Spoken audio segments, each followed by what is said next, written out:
go Alabama first. I don't know about you. I think that these two are going to be very similar to this year, but Alabama, a lot of people are not talking about the quarterback battle that Alabama's got going on. They're focusing on, and you brought this up when we talked about it last week, I think it was. Everyone is down on Tennessee this year, all because of their quarterback battle. But nobody's talking about the quarterback battle in Alabama and Fact. Being down on them for it. Who knows what that room's going to look like now? I do think that Alabama's got a lot of talent, offense and defensive side of the ball. So does Tennessee. And I feel like that, same deal as Tennessee. Whoever wins the job at Alabama, they're going to be successful. Kalen DeBoer's offense is also a quarterback-friendly offense, just like Josh Heupel's is.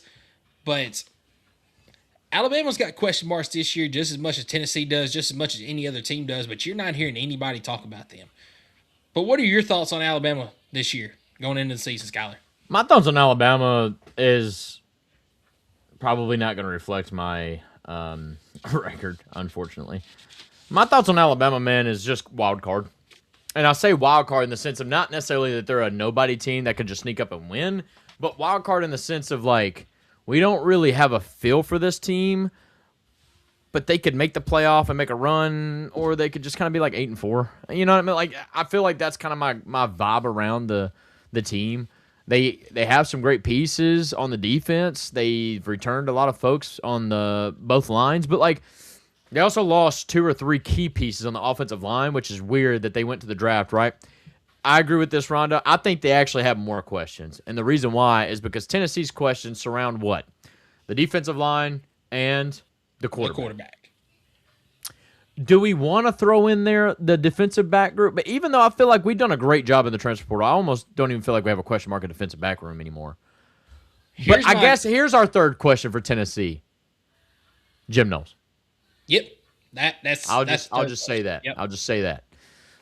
Alabama has a quarterback question on top of a running game question, on top of an offensive line question, because you lost 2 guys, I believe, to the draft, insinuating that they were freaking good, and you were the worst rushing team in the league last year. Mm-hmm. In the SEC, you were 16th running the ball. I didn't realize how good Ty Simpson had to be to carry this team to a playoff, and he had no help. That man, on top of that, his best wide receiver was dropping everything in the world. So, yeah, I think Alabama has more questions going into this year, but I feel like they're going to have something to carry them. That's my vibe. That's my vibe. Yep. I think if anything else, just the brand of Alabama is going to make sure that this is not a failure season, not a failed season. Yeah, absolutely. Everything that you said, I agree with. I can't really add anything else to that because that's just terrible for radio. It really is. It really is because I feel the exact same way you do about Alabama. But all right, Skylar's going ahead and putting his predictions on the board. Sorry, I just I'm getting excited. But no, the first game for our listeners, East Carolina. That one I just went ahead. Oh, and at Kentucky, I just went ahead and threw that one up there as well. I think both of these are no-brainers. I think Alabama's just better teams than both of them. I don't care that the Kentucky game's on the road. Does not matter to me. Florida State now. That's also a win for Alabama. There's absolutely no chance that Alabama loses to Florida State 2 years in a row. And that is just my humble opinion. And if they do lose to Florida State 2 years in a row, I promise you, I don't care if we lose to Alabama this year. I will make sure that fans from that state know that they just lost to one of the worst teams in the ACC. Anyways, South Carolina, intriguing game, but it's at home. I think Alabama rolls. I think they start the first month of the season perfect, 4-0.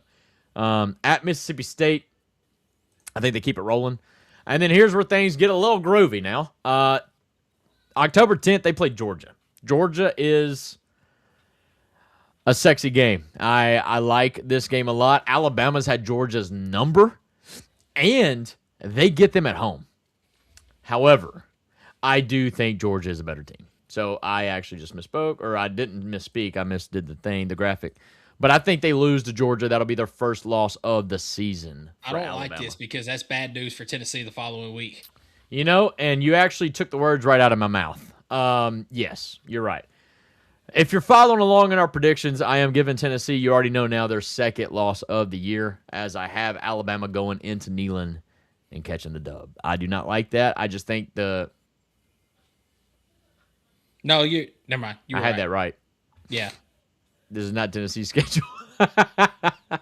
Yeah, I do have Alabama catching the win against Tennessee. And you literally said it. It's the fact that they lose to Georgia the week before. And I think they're going to have something brewed.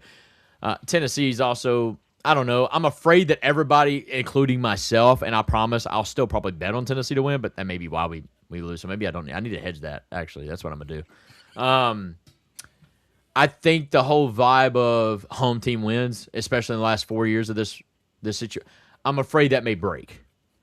I don't know. I just feel like trends are meant to be broken. So I'm going to give Alabama the nod here. It doesn't make me feel any good about it, but Alabama's going to need that win because I don't know if they beat A&M. So I'm going to give them a loss to A&M, even though they host A&M. I think A&M's a solid team, man.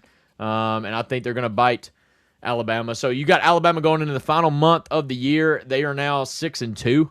And every game matters to them because they got to make the playoff. They got to win out to make the playoff, even give them some chance. They go at LSU. And according to my LSU prediction, I actually had them falling. I have LSU falling to Alabama, so I get the Alabama the win there. At Vanderbilt, I give Bama the win there. Chattanooga, give Bama the win there. And then Auburn to finish the year. Hello, Iron Bowl. Welcome back. Wow. Alex Golish gets his signature win. Wait, I can't do that. Psych. I can't do that. I got a little excited. Alabama finishes the year 10-2. However, if I didn't have to honor my Auburn prediction, I want Alabama to lose the Iron Bowl. I did say that in the Auburn prediction, by the way, that I wanted that to happen because I remember saying it about your prediction. However, got a little excited there. I didn't look at my notes. I looked at my notes. I actually caught myself. But I got Alabama going 10-2. I do not feel good about this whatsoever. But worst case scenario, 8-4.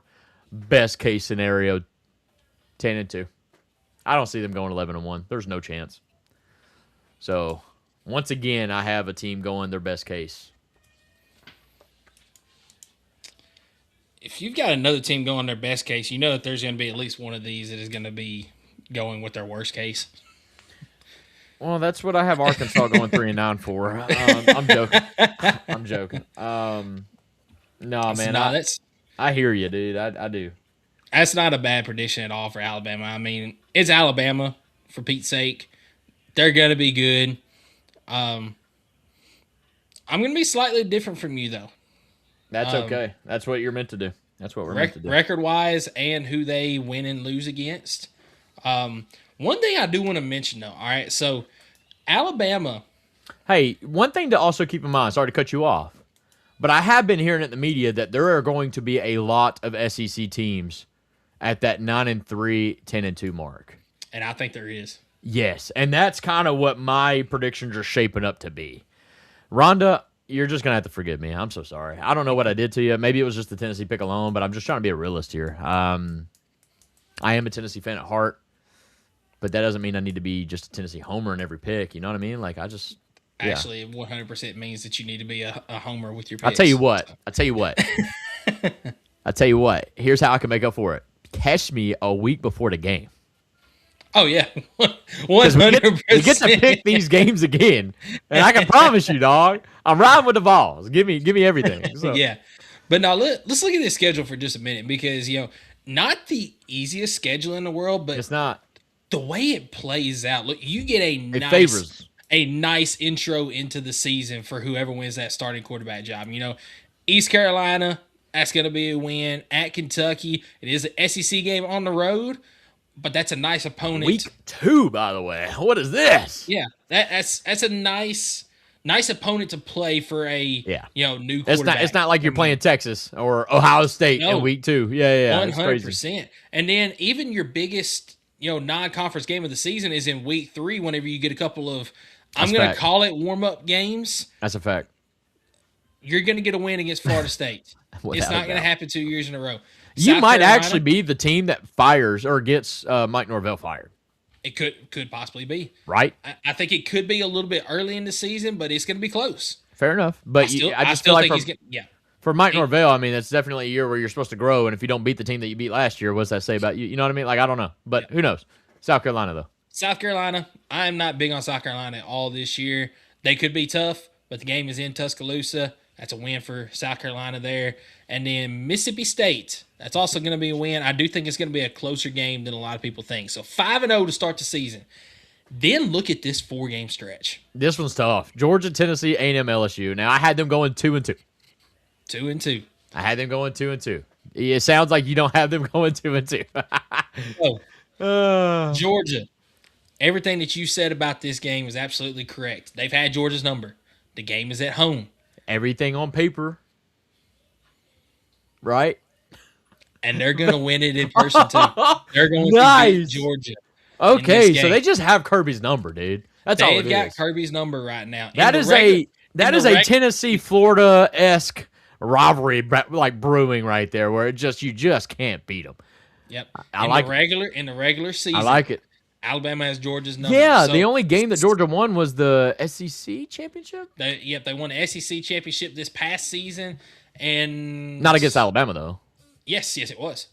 No. It was Georgia. Yes, it was. It was against Alabama because that's how Alabama made the playoffs. They were 10-2 going into that game. Then we're 10-3 after Georgia beat them in the title game.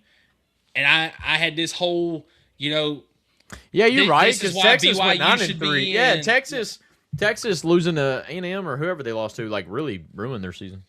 Yeah, losing to Florida. Yeah, Florida. That's right. They beat A&M. Yep. So 6-0 going into the third Saturday in October against Tennessee on the road.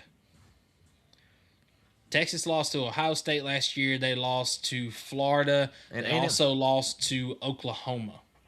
They lost to Oklahoma? I can't. I don't know. No, I think they lost to A&M.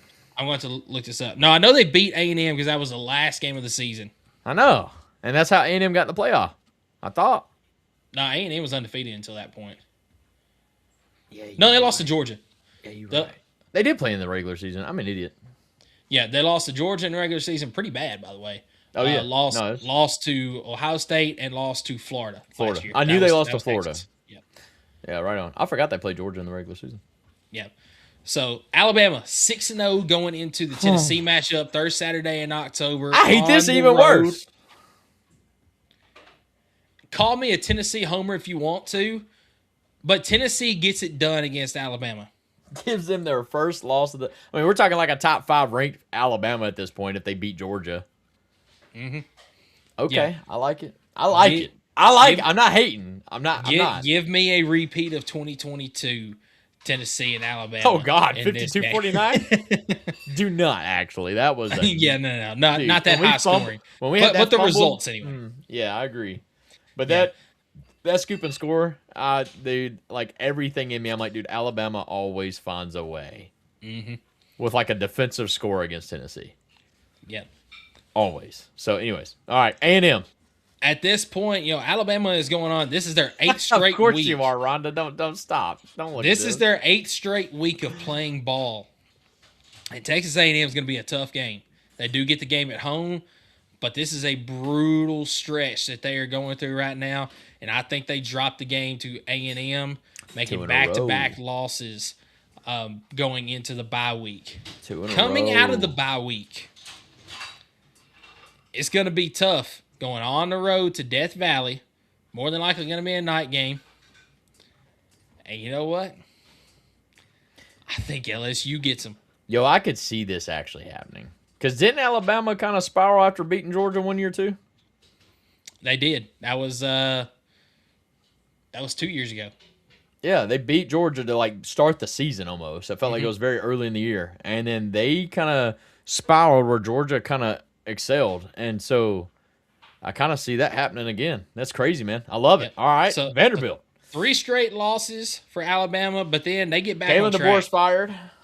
They get back on track at the end of the season. They go to Vanderbilt. They get a win there. They beat Chat. And then I do think they get a win in the Iron Bowl against. So 9-3 ain't terrible. You're making it sound like we were like 2 games off. All right, bet. All right. So 9-3 overall. What's your worst, best case? My worst case for this team, let me make sure that I'm saying this right. My worst case, you don't think I'm crazy. I'm going 7-5. That's all right. Is the worst case for Alabama this Well, I year. mean, you'd say lose to Georgia and lose to Auburn. Probably. Yeah. That's probably where I would have it. So I don't think they're going to go 7-5. That is absolutely a fire DeBoer, by the way, if that happens. Yeah, after just being extended. I don't think they're going to go 7-5 this season, but that is, in my opinion, the absolute floor. I do think 11-1 is on the table for their best case. No shot. I think you're going to lose a game. You can't somewhere. say they have as many questions they have and then say that with this schedule they're going to go 11-1. But they can. No, they can't. Because it's Alabama. You want to bet? No, I'm not betting on that. but they could. 11-1 is on the table for this team. You lose one game somewhere on this schedule, and you win all the rest of them. I think that's absolutely on the table. Once again, I'm not predicting that either. I think that 8-4, 9-3, 10-2 is the most likely scenario for this team, but just the absolute ceiling and absolute floor for this team, I think it's 7-5, 11-1. But I've got them going 9-3 this season.